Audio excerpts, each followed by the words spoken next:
자, 안녕하세요. 지난주에 몇몇 질문들이 들어왔고요. 제가 이 부분을 조금 설명이 미흡했다고 생각해서 약간 보완 설명을 좀 하도록 하겠습니다. 지난주에 우리가 시그모이덜 관련해서 수식을 유도를 했었어요. 그래서 최종적인 어떤 수식들이 여기 지금 보시면은 KJ라고 하는 형태로 표현됐는데 웨이트 2는 1 곱하기 H 더하기 1 곱하기 1 형태.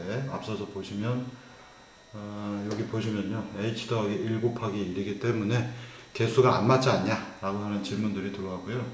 그래서 이 부분에 대해서 좀 설명을 드리면, 우리가 업데이트해서 찾으려고 하는 거는 웨이트 1입니다. 그래서 웨이트 1의 개수를 다시 보시면은 웨이트 1은 2 곱하기 H까지예요. 그래서 H 개수밖에 없는데, 웨이트 1의 편미분 값을 찾다가 보면 웨이트 2가 필요로 해서 가지고 오는데, 여기는 개수가 실제 컬럼 열에 해당하는 게 H 개수밖에 없으니 이 수식이 있긴 하지만 H 더하기 1개를 다 쓰는 게 아니라 H 개수만큼 필요해서 마지막에 있는 한 개는 웨이트 2의 바이어스는 사용이 되질 않습니다. 그래서 그 부분을 좀 보완 설명을 드리겠고요. 여기 자료를 제가 아예 추가해 놓았는데, 우리가 여기 수식을 쭉 푸시면서 보게 되면요, 이 부분에 KJ가 들어가고 J에 해당하는 거는 여기 웨이트 1은 H까지밖에 못 가요. 웨이트 1J가 있고 웨이트 2J가 있는데, 이것들은 전부 다 웨이트 1에 대한 겁니다. 이게 첫 번째 행, 두 번째 행에 대한 거고, J는 H까지밖에 갈 수가 없어요. 웨이트 1이 가지고 있는 열 컬럼이 H 개수, 행이 여기 쓰면서 합시다. 웨이트 1은 2 곱하기 H 개수밖에 없기 때문에 여기서 보시면 1, 2, 1, 3 해서 J는 H 개수까지밖에 갈 수가 없고요. 오메가 1에 대한 EJ, 두 번째 행이 가능하잖아요. 두 번째 행에 21, 22, 23, 24, 25, H, 이 H까지가 밖에 못 가게 됩니다. 그러다 보니 여기에 있는 수식에서 KJ의 J 값이 H H까지만 필요합니다. 그래서 여기 제가 한 줄만 이걸 써놓고 밑에 안 써놔서 제가 고쳐놨고요.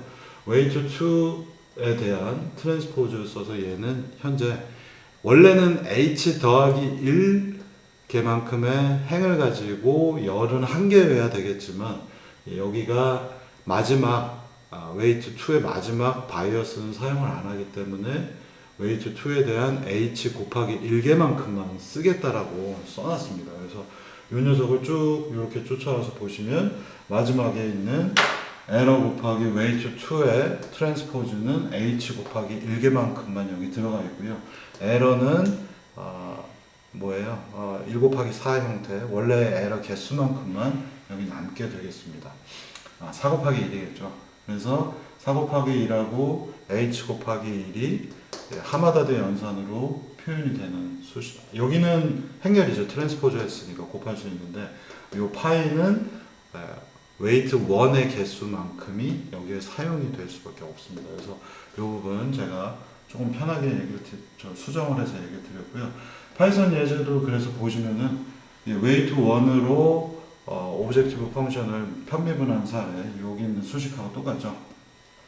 이 부분에서 똑같이 수식이 합니다. 마이너스 곱하기 x 트랜스포즈, 그 다음에 에러하고 웨이트 2를 곱해야 되는데, 웨이트 2는 원래는 웨이트 2의 개수가 h 더하기 1 곱하기 1로 되어 있는데, 이걸 다 사용을 하지 않고 이 연산을 해야 되니까 아까 말씀드린 대로 h 개수밖에 필요 없으니까 마지막 거는 사용을 안 하고 이 중에서 h 곱하기 1 형태만 가져다 쓰겠다는 얘기입니다. 그래서 여기 보시면은 웨이트 2에 1 곱하기 1부터 h까지만 써서 여기 열은 아무거나 다 써도 되는 형태로 코드가 바뀌어 있는 것을 보실 수 있습니다.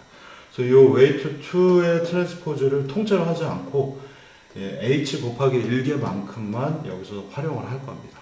그래서 첫 번째 행이 h 더하기 1개가 아니라 h 개수만큼만 쓴다라는 거 여기서 알아두시면 되겠고, 모모점 율은 뒤에 하마다드 연산이라 DPI는 하고 개수가 이제 맞아 떨어져서 2 곱하기 h 개수만큼 됩니다. 그래서 원래 그 웨이트 2라고 하는 녀석의 디멘전은 1 곱하기 h 더하기 1. 이 부분도 앞서서의 수식하고 맞춰놔야겠네. 여기 지금 보시면 h 더하기 1 곱하기 1이잖아요. 그래서 제가 바꿔놓겠습니다.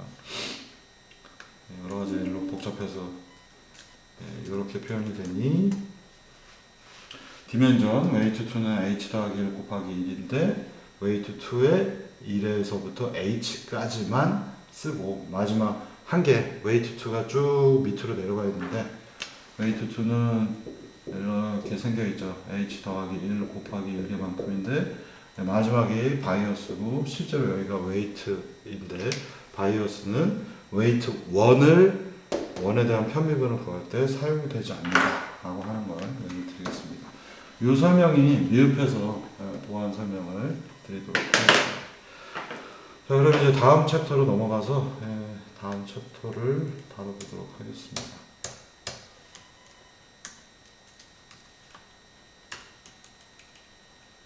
뉴럴넷 이제 챕터 6이 방금 전에 설명까지 해서 이제 끝이 났고요. 이제 좀 다른 것을 한번 다뤄보도록 하겠습니다. 오늘 뭐 여러 가지 일 때문에 수업을 조금 늦게 찍는 바람에 약간 준비가 미흡한 거 사과드리겠습니다. 뒤에 조금 번호나 이런 거는 중간에 수정을 하도록 하겠습니다. 오늘 월요일 아침부터 많은 일들이 벌어져서. 자, 이번에 이제 할 거는요, 뉴럴 네트워크 쪽에 사실상의 핵심적인 부분이고요. 앞서서 우리가 로그시그 모델을 써서 이렇게 생긴 특이한 함수를 써서 문제를 풀어봤는데 생각보다 속도도 느리고 수렴성도 굉장히 안 좋았습니다. 그래서 이 로그시그를 대신해서 앞에 수업에서 말씀을 드렸던 가우시안 함수, 확률 분포 함수, PDF라고 불리는 확률 분포 함수, 가우시안 함수랑 굉장히 유사한 레디얼 베이시스 펑션이라고 하는 것을 다뤄보도록 하겠습니다. 그래서 우리가 앞자만 따서 RBF라고 보통 부르고 있고요. 이 RBF를 쓰는 경우가 이제 본격적인 그 뉴럴 네트워크에 좀 괜찮은, 쓸만하다, 이거 좋네 라고 하는 느낌을 많이 받으실 겁니다. 그래서 이 로그시그를 가지고 시그모이덜 함수를 가지고 여러분들이 해보시면 뉴럴 네트워크 좀 안 좋다, 생각보다 별로다 라고 생각하실 텐데 이 레디얼 베이시스 펑션을 써서 역시 마찬가지로 피드백해서 그 오브젝티브 펑션의 편미분 값을 더해서 업데이트하는 형태로 써보시면은 이제 굉장히 우수한 느낌을 받으실 겁니다. 왜 제가 이렇게 뜸을 들이냐면 이 RBF를 이용을 해서 이 RBF의 사용 방법은 사실 두 가지가 있습니다. 그래서 하나는 뭐 오픈루프 형태로 그냥 쓰는 방법이 있고 또 하나는 클로즈드 형태로 써서 이게 어렵게 생각하지 마시고요. 업데이트 하는 겁니다. 그래서 업데이트를 미분을 이용해서 그라디언트 디센트 메소드로 미분을 하게 되면 이게 이제 굉장히 쓸만한 좋은 네트워크 성격들을 보여줍니다. 근데 왜 제가 이 뜸들이면서 계속 얘기 드리냐면 여러분들이 구하실 수 있는 굉장히 많은 책들을 거의 한 95%, 97, 8%, 99% 여러분들이 이거를 책들에서 이와 유사한 걸 찾아보시면요, 오픈루프 형태만 나와 있습니다. 이게 별로 의미도 없고 쓸모도 없어요. 해보시면은 성능도 굉장히 안 좋습니다. 근데 많은 책들이 옛날 얘기만 하고 있어서 이 옛날 방식들을 설명을 하고 있습니다. 자, 그런데 여기에서 다루고자 하는 거는 우리가 시그모이덜 함수를 써서 시그모이덜 함수에서 최종적으로 나왔던 y는 weight 2 뭔가 파이 discrimination 펑션 그다음에 오메가 1x 뭐 이런 수식을 썼잖아요. 이거를 weight 1, weight 2에 대해서 우리가 전부 다 편미분을 해서 weight 1의 오브젝티브 펑션, weight 2에 대한 오브젝티브 펑션을 구해보면요, 이제 이 파이 디스크리미네이션 펑션이 RBF로 바뀌었을 때 웨이트 1, 2를 업데이트하는 방법을 여기서 소개를 해드릴 거고요. 여러분들이 여태까지 배우신 내용하고 똑같습니다. 지난주 내용하고 똑같이 우리가 편미분을 통해서 그라디언트를 구하고 그라디언트 디센트 메소드로 이 문제를 풀게 되면 되게 빠른데? 성능이 좋은데? 라고 하는 느낌을 받으실 겁니다. 그래서 많은 책들에는 이 방법이 소개가 안 되어 있기 때문에 요새는 확인은 제가 안 해봤는데 예전 매트랩에 있는 그 뉴럴 네트워크 툴박스 같은 경우에도 RBF를 그라디언트 디센트 메소드를 써서 업데이트하는 방법들이 옛날에 없었습니다. 요새는 아마 있지 않을까 싶은데, 그래서 이 RBF는 굉장히 그 유명한 기법이고 머신러닝 쪽에서는 이제 거의 표준적인 방법론이 됐습니다. 그래서 여러분들이 책들의 소개가 안 되기 때문에 여기에서 많이 방법론을 이해를 하시기 바라겠습니다. 자, 이걸 시작을 하려면 맨 처음에 제가 얘기 드린 대로 가우시안 함수하고 유사하게 가우시안 함수가 있다면 굉장히 비슷하게 RBF라고 하는 펑션을 이용을 할 거고요. 그래서 이 기법이 갖는 특징 중에 하나는 평균에서 나오는 민, 평균 값입니다. 베리언스인가?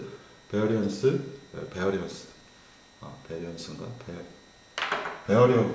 그러니까 아마 베어리언스가 맞을 것 같습니다.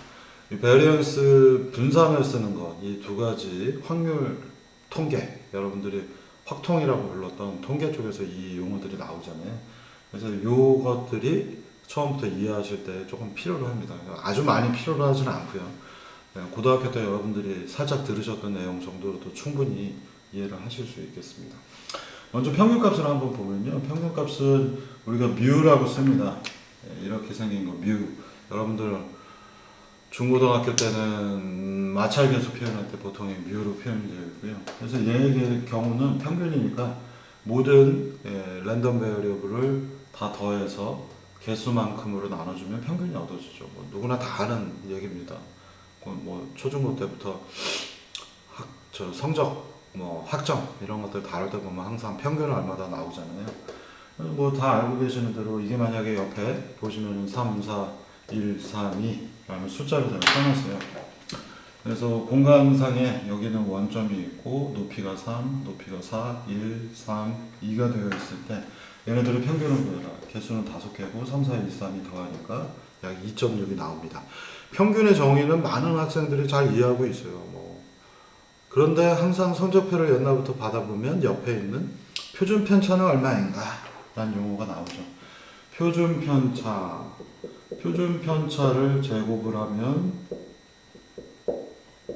분산이 나옵니다. 그래서 분산이 베어리언스가 되겠고요.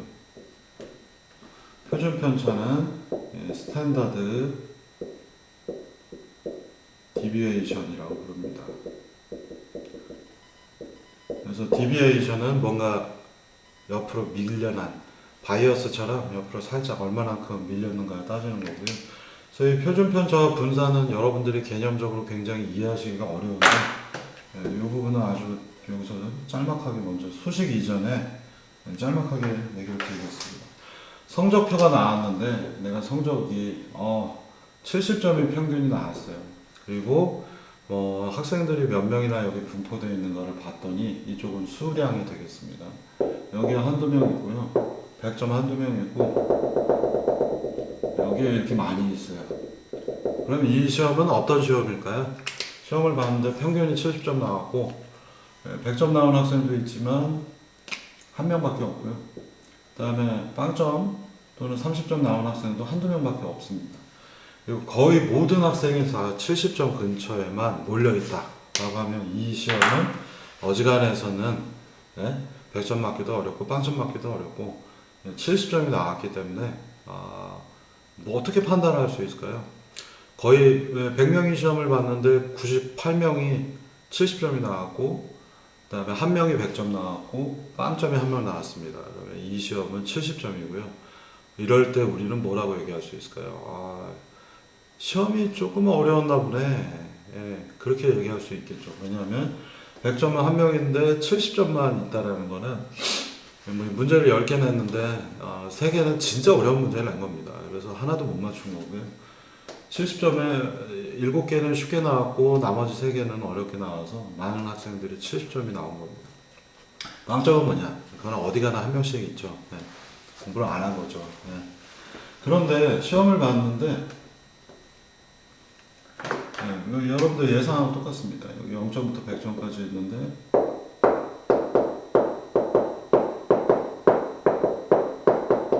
이렇게 되어 있어요. 100명의 분포가 이렇게 되어 있다라고 하면, 또는 조금 더, 이건 좀 너무 그러니까 여기 조금 더 많이 있어요. 이렇게 되면 이 시험은 어떤 문제일까요? 70점 근처에 학생들이 분포가 조금 더 높긴 하지만 100점도 생각보다 많이 있고 빵점이나 10점도 많고 80점도 많아요. 그러면 이 시험은 어떻다고 생각할 수 있을까요? 평균이 의미가 없죠. 평균이 70점이라는 건 아무 의미가 없습니다. 그리고 여기에 점수가 0점, 10점, 20점도 되게 많고 100점도 되게 많으면 이거는 우리가 답이 딱 나와 있죠. 여러분들 그 같은 반에서 과에서 시험을 봤는데 1등부터 꼴찌까지가 아주 골고루 차여 있습니다. 그러면 이거는 문제는 잘 낸 겁니다. 문제는 잘 내고 그다음에 학생들이 시험을 봤는데 굉장히 이렇게 고르게 분포가 되어 있다는 건 이 학생들의 그룹이 100명이 시험을 봤는데 시험 문제는 문제가 없지만 100명부터 꼴찌부터 100등까지 1등까지 이 100명들은 수준 차이가 학생들의 교육을 받을 수 있는 수준 차이가 아주 골고루게 분포되어 있는 겁니다. 그래서 학생들이 골고루 표준 분포가 되어 있으면 시험 문제에 크게 문제가 없다면 굉장히 고르게 분포가 되더라. 그래서 아까하고 한번 비교해 보시면 여기만 이렇게 잔뜩 있는 것과 여기에 이렇게 골고루게 분포가 되어 있는 건 우리가 그림을 그린다면 분포도 밀도가 어떻게 되는가? 70점에 아주 뾰족하게 되어 있다. 그 다음에 얘는 고르게 퍼져 있다 라고 얘기를 할 수 있습니다. 바로 이것이 분산입니다. 그래서 평균은 똑같더라도 분산이 어떻게 생겼나를 보면은 문제가 되게 어려운 문제가 있었고 일반적으로 쉬운 문제가 있었구나 라고 얘기할 수 있겠고요. 이렇게 퍼져 있으면 시험은 뭐 크게 문제가 없이 낸 것 같은데 골고루 꼴찌부터 1등까지 풀 수 있는 문제가 골고루 배치가 되어 있는데 대략적으로 보면 70점 근처의 평균이 별 의미 없이 뭐 대부분 고르게 퍼져 있는데 70점이 그냥 정중앙값 또는 뭐 근처에서 형성이 되어 있고 학생들의 격차가 되게 많이 벌어져 있구나 라고 얘기할 수 있어요. 그래서 여러분들이 고등학교 때 또는 중학교 때 성적표를 받아보시면 표준 편차가 대략 어떻게 나오냐면 저희 집에 반에 보면은 평균은 여기 있어요. 비슷하게 있는데 거의 대부분 표준 편차가 이렇게 분산값이 넓게 나옵니다. 그래서 실제로 분산값이 굉장히 학교에서 시험을 보면 넓게 나오고 있고요. 그러다 보니 이 학생들이 고르게 분포가 되어 있구나 고등학교 때 이렇게 얘기를 할 수가 있겠습니다.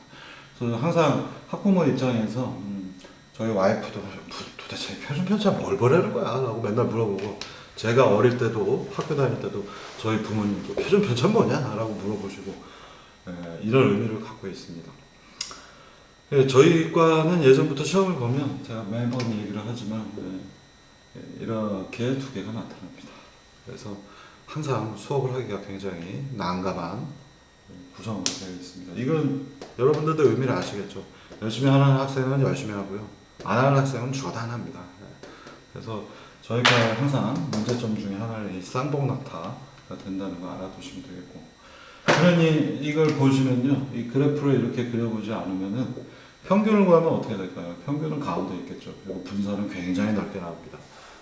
이게 이제 우리 과의 특이한 점 중에 하나가 되겠습니다. 자, 그래서 이 분산은 여러분들이 고등학교 때도 배우셨습니다만 절대 뭐 이게 고등학교 때 배웠던 내용을 가지고서 계속 발전시켜 나가는 거지 처음부터 배우는 건 아닙니다. 이 오브젝티브 펑션으로 표현되어 있는데 이 분산은 어떻게 유도가 됐는가 보시면요, 여러분들이 이미 배웠던 리니어 리그레션하고 굉장히 같습니다. 얘네들의 평균값을 구합니다. 이렇게 평균을 2.6을 구해놨어요. 그리고는 요 에러, 요 에러, 요 에러, 요 에러, 요 에러를 어떻게 하면 가장 작게 표현할 수 있는가라고 하는 리니어 리그레션 문제로 이걸 표현을 해 놓은 겁니다. 그래서 이걸 리니어 리그레션으로 표현하면 에러의 제곱, 에러는 뭘까? x하고 평균값 2.6과의 차이가 되겠고요. 그걸 제곱을 해놨습니다. 그리고 평균으로, x는 데이터니까 평균으로 j를 편미분을 해줬어요. 그러면 어떨 때 이 에러를 제일 작게 만들 것인가? 해서 이걸 나눠서 편미분을 써서 0이 되는 부분에서 최적화되는 부분이 나올 테니 계산을 해봅니다. 그러면 이거 뮤를 편미분하니까 2가 앞에 나올 것이고요. 이 안쪽을 편미분하니까 마이너스 부호가 나왔고요. 얘 그대로 하나 있고 뮤로 편미분하니까 끝에 1이 하나 붙어서 이런 결과가 나옵니다. 이 수식을 정리를 해서 보시면은 여러분들이 알고 계시는 것처럼 이런 수식이 나옵니다. 그러니까 우리가 평균이라는 것의 정의는 뭐냐? 리니어 리그레션을 하는데 에러들이 있는데 그 에러를 제일 작게 하는 것, 그게 바로 평균이 되겠습니다. 그래서 리니어 리그레션 문제에서는 그러면 왜 처음부터 평균으로 하지 이렇게 했냐? 그때의 데이터는 이렇게 생겼죠. 그래서 y는 ax 더하기 b의 형태가 됐겠지만 이렇게 기울기를 가지고 있지 않고 무언가 y는 b로 표현을 하게 되면 에러를 제일 작게 하는 건 무엇일까? 라고 한다면 그게 바로 평균이 되겠습니다. 그래서 이 평균에 대한 정의를 우리가 수학적으로 이렇게 정의가 되는 이유를 여러분들이 알고 계시는 리니어 리그레션처럼 했고요. 리니어가 아니라 이 경우에는 스칼라 값만 가지고 x하고 여기가 ax 더하기 b가 들어간 게 아니라 특정값 하나가 들어갔죠. 스칼라 값만 가지고 최적화 문제를 풀게 되면 나오는 것이 바로 이 평균이 되겠습니다. 간단한 조이니까 여러분들 한번 이렇게 살펴보시면 되겠습니다. 자, 그럼 이제 베어리언스로 넘어가 보면요. 분산값입니다. 베어리언스의 경우에는 시그마 제곱은 n분의 1 x 빼기 뮤. 아까는 여기가 그냥 x 빼기 뮤만 썼었는데 앞서서 보신 수식하고 되게 유사합니다. 우리가 이때 오브젝티브 펑션으로 보시면은 되게 유사하죠? x 빼기 뮤의 제곱 오브젝티브 펑션으로 썼는데 그걸 다시 n개만큼의 개수로 나누는 것이 바로 표준 편차의 정의가 되겠고요. 제곱하면 베어리언스, 그다음에 시그마 하나만 있게 되면 표준 편차가 되겠습니다. 그래서 앞서서 얘기 드린 것처럼 코스트 펑션 J하고 굉장히 비슷한 포맷을 갖고 있어요. 그래서 우리가 이걸 다른 형태로 표현하면 시그마 제곱은 n분의 1 코스트 펑션 J가 되겠고요. 그래서 n분의 1 J에 해당하는 것이 코스트 펑션이 있어요. 에러 값들은 총 얼마일까? 에러가 평균하고의 차이는 얼마가 될까? 그 평균하고의 차이를 n분의 1 하자 라고 하는 것이 표준 편차가 되겠습니다. 그래서 아까 얘기 드린 대로 시험을 봤는데 평균이 70점이 나왔어요. 그 많은 애들에 그러면 0점도 있고 10점도 있잖아. 그러면 걔네들하고의 평균하고의 차이는 얼마니? 에러는 얼마니? 그걸 n분의 1 하자. 그러면 분산값, 베어리언스가 등장하겠습니다. 그래서 여러분들이 이 표준 편차 분산이라고 하는 것들을 그냥 수식만 보고 그냥 이런 수식이 있나 보다라고 생각하지 마시고 J, 우리가 이미 리니어 리그레션 하면서 보셨잖아요. 에러. 어떻게 하면 에러가 작은데 평균을 쓰면 에러가 작아져. 그럼 그 에러를 n분의 1에서 총 많은 사람들의 성적에 대해서 n분의 1 한 거를 표준 편차라 하자라고 정의를 붙인 겁니다.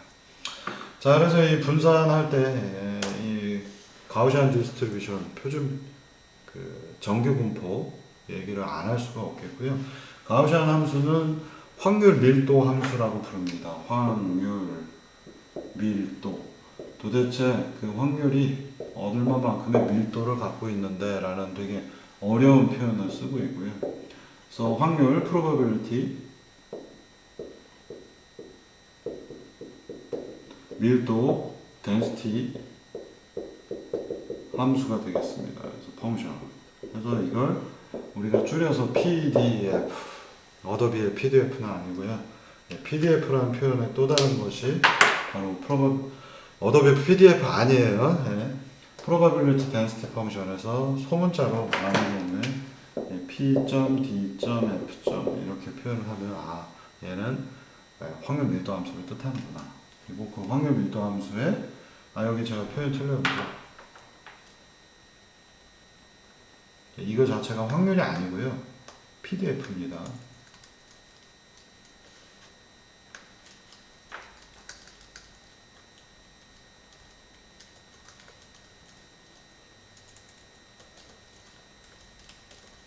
이렇게 정의가 되어 있습니다. 그래서 이 probability density 펑션이 뭐냐? 이거는 확률하고는 다릅니다. 이거 자체가 확률을 뜻하는 게 아니고요. 자, 위에 이제 지금 예제 하나 보시면 정말 이거보다 좋은 예제가 없는데요. 위에서 이 구멍으로 구슬을 떨어뜨립니다. 그러면 구슬이 각각의 랜덤 베어리어블, 이쪽이 X축이에요. X축, 랜덤 변수입니다. 여기에 얼마만큼 쌓이는가, 밀도가 얼마만큼 되는가, 어디가 밀도가 높을 것인가를 찾아보는 거고요. 동영상을 보시면은 아주 잘 만든 예제입니다. 이러한 이 예제는 실제로 저 대전에 국립과학관에 가서 보시면은 이걸 실험을 해서 눈으로 볼 수 있도록 만들어 놓은 환경이 있습니다. 그래서 심심하실 때 한번 가셔가지고 코로나 뭐 이런 것들 피해서 확인을 한번 해보시면요, 생각보다 재밌습니다. 뭐 뻔하죠, 답은. 여러분도 알고 계시는 것처럼. 그래서 뭐 이걸로 인형 뽑기 하는 것도 있고 요새 풍선 붙여놓은 것도 있어서, 여러분들은 배팅을 하신다 그러면 밀도가 높은 데가 어딜까요? 확률적으로 어디에 많이 쌓일까요? 가운데 많이 쌓이는 거, 바로 이 높이에 해당합니다. 그러니까 밀도가 높다라는 것은 바로 요때의 값, x가 이렇게 왔다 갔다 하는데, 아 여기가 제일 높겠네, 밀도가 높겠네 라는 것이고요. 이것들의 개수를 다 합친 다음에 이 구슬들이 몇 개인가를 다 합쳐서 여기에 쌓인 개수로 나눠주면 그때서야 확률이 등장을 하겠습니다. 여기에 있는 모든 구슬들을 다 합쳐서 여기에는 몇 개가 쌓여 있는가를 구슬분의 개수, 전체 구슬분의 개수를 따지면 그때서야 확률이 등장을 하겠습니다. 그래서 이 예제는 많이 해보면 많이 해볼수록 되게 여러 가지 패턴이 있지만 대략적으로 이렇게 PDF라고 하는 가우시안 함수의 성격을 갖고 떨어집니다. 이번에는 좀 공간을 넓혀보기도 하고 낮춰보기도 하고 별별 짓을 다 해봐도요, 개수가 많으면 많을수록 이런 형태의 그래프를 그리면서 디스트리뷰션, 분포가 되는 것이 바로 확률의 세계관이 되겠습니다. 자, 그래서 이 동영상은 유튜브에서도 여러분들이 찾을 수 있고요. 이걸 똑같이 만들어 보려고 했는데 프로그램 짜야 돼서 이거는 귀찮아서 제가 안 했습니다. 대신에 우리가 이걸 프로그래밍으로 간단하게 표현할 수 있는 것들을 한번 보시겠습니다. 지난번부터 랜드 n이라는 표현을 쓰고 있고요. 랜드 n은 랜덤은 array nd만 돼서 랜드만 나오게 되면 얘는 정말 화이트 노이즈, 마음대로 뭔가 랜덤한 요소들이에요. 그래서 100개 0에서 100 사이의 랜덤 값을 구하면 지 마음대로 나옵니다. 그래서 0에서 100 사이에 분포가 되는 걸 보면 그냥 랜드 함수의 경우에는 이쪽으로 개수가 나오고요. 여기 분포되는 거 0, 그리고 여기를 100이라고 잡으면 이 사이에 아주 고르게 개수들이 이렇게 나옵니다. 그래서 우리가 히스토그램을 그려보면은 여기에 몇 개가 쌓여 있는가 보면 들쑥날쑥 하지만 대부분 무언가 개수만큼이 여기 쌓인다라고 나올 겁니다. 자, 그런데 랜드 n은 뭐냐면요, n은 이때 뭘 뜻하냐면 노멀, 정규 분포에 정규라는 표현은 노멀이에요. 그러니까 표준 정규 분포, 노멀라이제이션, 노멀라이즈 이런 표현을 뜻하네요. 그래서 이 n이라는 표현이 들어가면 얘는 이제 정규 분포이기 때문에 우리가 뭔가를 돌멩이를 던지면은 얘들은 어디에 분포를 하는데 이게 가우시안 분포하고 굉장히 유사해집니다. 그래서 지금 0 주변에서 내가 랜드 n이라는 함수를 가지고 100개의 데이터를 뿌려봤더니 분포가 이렇게 나왔어요. 이쪽 축으로는 100개가 되겠고요. 그때 나온 값들 하나는 이때는 2.5도 나왔고 여기 보시면 마이너스 0.8 정도도 나왔고요. 그래서 이 쌓여있는 녀석을 이제 눈을 계속 부레하게 뜨고서 이렇게 멀리서 보시면 가운데 근처에 많이 쌓여있는 걸 보실 수 있습니다. 그래서 이 데이터를 이렇게 돌려서 0 주변에 몇 개가 있는가 히스토그램으로 표현을 했습니다. 그랬더니 실제로 0 주변에 많이 쌓여있고요. 여기 보시면 0.5 근처에도 있죠. 그래서 그런데 마이너스 2.5나 플러스 2.5가 나오는 사례는 거의 없거나 한 가지 경우만 나오게 됩니다. 여기 가운데 근처에는 현재 그래서 11개가 쌓여 있고요. 여기에 2가 좀 넘죠. 2.5하고 2 사이에는 한 개밖에 없습니다. 이걸 계속 하게 되면 어떻게 될까요? 많은 수량에 대해서 하게 되면 이 녀석을 돌려서 여러분들이 보시면 이제부터 여기 표현을 하자면 거의 0 주변에 평균값이 위치를 하게 되겠고요. 얘를 돌려서 더 많은 수량에 대해서 테스트를 해보겠습니다. 아까는 100개 던졌는데 이제 수량 보시면은 한 1000개? 아 여기 보시면 10,000개 던졌네요. 여기는 지금 X축의 값들 랜덤 베리어블이 어디까지 가는가 여기 100개를 던져본 거고요. 0 주변에다가 계속 위에서 구슬을 떨어뜨려서 미안합니다. 갑자기 똥이 생각이 났어. 구슬을 아까 떨어뜨렸더니 가운데 많이 쌓여요. 구슬의 총 개수는 10,000개가 되겠습니다. 그래서 그 쌓인 거를 또 이렇게 돌려서 히스토그램으로 얘도 돌려서 히스토그램으로 보니까 오 정말 그렇게 나오죠. 0 주변에는 되게 많은 것들이 있고 4나 마이너스 4가 나오는 것들은 거의 케이스가 없어서 이제부터 커브가 이 녀석이 개수가 적을 때는 대략 이렇게 나왔는데 정말로 이렇게 가우시안 함수의 형태들을 갖게 됩니다.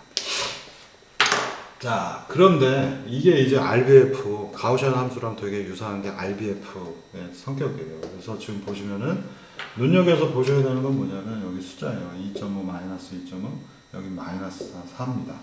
그래서 지금 보시면은 마이너스 2인 경우는 생각보다 개수들이 쌓여요. 그래서 여기 보시면 2, 마이너스 2일 때는 좀 쌓여있죠. 그런데 이걸 많이 하게 되니까 더 옆으로 가서 4나 마이너스 4 근처에 한두 개 정도가 걸릴 때가 있는 거고요. 그래서 얘하고 얘는 지금 분산이 똑같습니다. 왜냐하면 그냥 랜드 n을 써서 분산 표준 편차 1로 이 예제를 뽑았기 때문에 두 개 실제로 나중에 계산을 해보시면 분산값은 거의 같습니다. 자, 근데 여기에서 되게 중요한 게 하나가 있어요. 여기 보시면 가우시안 함수하고 유사하고 가우시안 함수랑 PDF랑 되게 비슷한데 우리가 이걸 적분을 하게 되면 어떻게 될까? 와, 이걸 적분을 한다고 미쳤구나. 뭐 이런 생각이 드실 텐데요. 적분을 해서 히스토그램일 때 여기서부터 나온 것들을 다 합쳐서 여기 위에다 갖다 얹어 놓습니다. 여기의 개수 다시 여기다 얹어 놓고 여기의 개수 여기다 얹어 놓고 여기가 제일 많잖아요. 여기서부터 여기까지의 모든 합, 적분으로 표현될 수 있는 합을 더해서 여기 위에다 얹어 놓습니다. 이걸 계속하게 되면요. 중앙에 있는 제일 높은 데를 지나가고 나면 많이 증가를 안 하기 시작을 해요. 그러면서 커브가 오른쪽에 보시는 것처럼 이런 유형의 커브가 얻어집니다. 왜냐하면 여기 밑에 끝으로 가면 갈수록 개수가 몇 개가 없기 때문에 쌓아 올릴 게 별로 없죠. 이렇게 쌓아 올리는 거를 누적이라고 부르고 있고요. 이 누적은 영어로는 cumulative라고 부릅니다. 그래서 cumulative 형태로 표현을 하게 되면 적분을 한 결과가 나오고요. 여러분들이 눈여겨서 보셔야 되는 건 가우시안 함수는 이렇게 생겼는데 가우시안 함수를 적분을 하니까 cumulative cum 이렇게 생긴 커브가 나오고 이 커브는 뭐하고 비슷해요? 시그모이달 함수하고 비슷합니다. 그래서 이 뉴럴 네트워크에서 여러분들이 되게 중요하게 생각하셔야 되는 건 뭐냐면 앞서서 리니어 리그레이션 할 때도 마찬가지입니다. 이 사이로 관통하고 에러는 어느 정도가 있죠. 에러가 0이 되는 걸 원하지 않습니다. 그러니까 에러가 0이 될 수 없다라는 것, 우리가 에러가 0이 될 수 없다라는 것은 무언가 값이 직선이면 직선, 하나의 평균이면 평균, 그 주변에서 흔들리는 요소들이 있다는 얘기예요. 이러면 이때는 절대로 리그레션 문제가 에러 값이 0이 될 수가 없겠죠.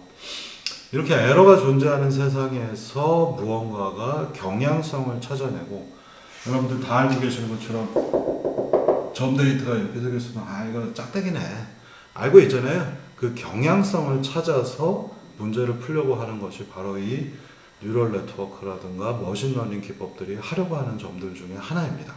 그러니까 이 머신러닝 계열 쪽에서는 정확하게 어떤 데이터가 있는데 거기서 내가 그걸 모든 걸 다 만족하는 거 그건 의미가 없어요. 그러니까 무슨 얘기냐면요. 어떤 데이터 분포가 이렇게 되어 있으면 우리는 이거를 하나의 데이터가 직선으로 통과했다, 직선에 가깝다라고 얘기하는 것이 더 의미가 있지, 얘는 이렇게 연결된 이상한 함수야 라고 하는 거는 관심이 없습니다. 이게 무슨 의미가 있겠어요. 어차피 조금 있다가 데이터가 하나가 바뀌면 여기 하나 더 찍히면 이 함수는 의미가 없죠. 여기서 이렇게 갔다 이렇게 가는 게 잠깐 거기 하나 더 꺾어서 추가하는 게 무슨 의미가 있겠습니까? 이렇게 표현되는 거 말고 앞서서 보신 것처럼 여기도 마찬가지예요. 우리가 랜덤한 변수를 얻어봤는데 얘네가 이렇게 하나의 함수로 표현하는 거, 이게 무슨 의미가 있어요? 얘는 개슴푸레하게 눈을 뜨고 보니까 주로 이 근처를 관통하는 평균과 분산값을 갖더라 라고 하는 거죠. 그래서 요 부분들, 이런 부분들은 여러분들이 뉴럴 네트워크를 관통하는 생각이기 때문에 굉장히 조심하셔야 되겠고요. 그래서 이 뉴럴 네트워크는 정답이라는 것이 정확하지는 않고요. 뭔가 내가 정확한 직선을 찾거나 하는 것이 아니라 에러들이 있지만 에러를 고려를 했을 때 어떤 경향들을 찾아내는데 의미가 있습니다. 그러다 보니 뉴럴 네트워크를 관통하는 많은 생각들은 평균과 관련된 의미를 갖고 있습니다. 여러분들이 이 시그모이덜 함수를 생뚱맞게 이런 걸 왜 썼을까? 이렇게 생각하지 마시고요. 시그모이덜 함수는 가우시안 PDF의 큐멀레이티브 누적 함수에 가깝습니다. 그래서 이 수식도 굉장히 유사하게 나오고요. 그래서 이 누적 함수를 써서 무언가의 어떤 경향들이 있는데 그게 누적 형태로 해서 표현하고자 하는 것, 그게 바로 뉴럴 네트워크가 하려고 하는 점들입니다. 그래서 이 뉴럴 네트워크는 사실은 전부 다 실제로는 이런 RBF라고 하는 가우시안 함수, 그리고 가우시안 함수의 누적 함수에 제일 가까운 로그 시그라고, 매트랩에서는 로그 시그라는 표현을 쓰고 있고요. 시그모이덜 함수이고요. 여러분들이 이것과 굉장히 유사한 함수 중에 하나가 뭐냐면은 탄젠트 하이퍼블릭 함수입니다. 여러분들 1학년 때 하이퍼블릭 함수라는 것들을 배웠습니다. 그래서 사인 하이퍼블릭, 코사인 하이퍼블릭이 있는데 사인 하이퍼블릭 나누기 코사인 하이퍼블릭을 하면 탄젠트 하이퍼블릭 함수가 나오는데, 이 탄젠트 하이퍼블릭 같은 기괴한 함수, 여러분들 그 2분의 2의 x 더하기 2의 마이너스 x, 이 함수 보셨을 겁니다. 하이퍼블릭 함수들이고요. 이 하이퍼블릭 함수들을 배우는 이유가 탄젠트 h하고 굉장히, 이 탄젠트 h가 바로 이런 함수하고 비슷하기 때문에 이런 것들을 배우셨던 겁니다. 그래서 여러분들이 1학년 때도 제가 이 얘기를 했는데 아마 기억하시는 분은 없을 거고요. 이 로그시그 함수는 가우시안 함수의 적분이거나 또는 하이퍼블릭 탄젠트하고 굉장히 유사하게 생겼습니다. 그래서 우리가 다뤄봤던 게 바로 이거고요. 얘는 누적된 결과들을 표현을 하고 있기 때문에 뭔가 확률 공파를 하는데 누적된 걸 따지기 때문에 조금 수렴시키기가 쉽지가 않고 결과도 그렇게 썩 좋지 않습니다. 그러면 아예 RBF를 써서 뉴럴 네트워크를 구성해보자 라고 하는 거고요. 그래서 이 부분에 대해서 지금 또 설명을 드리겠습니다. 자꾸 땡땡 하고 문자가 와서 여기서 잠깐 끊었다가 얘기하도록 하겠습니다.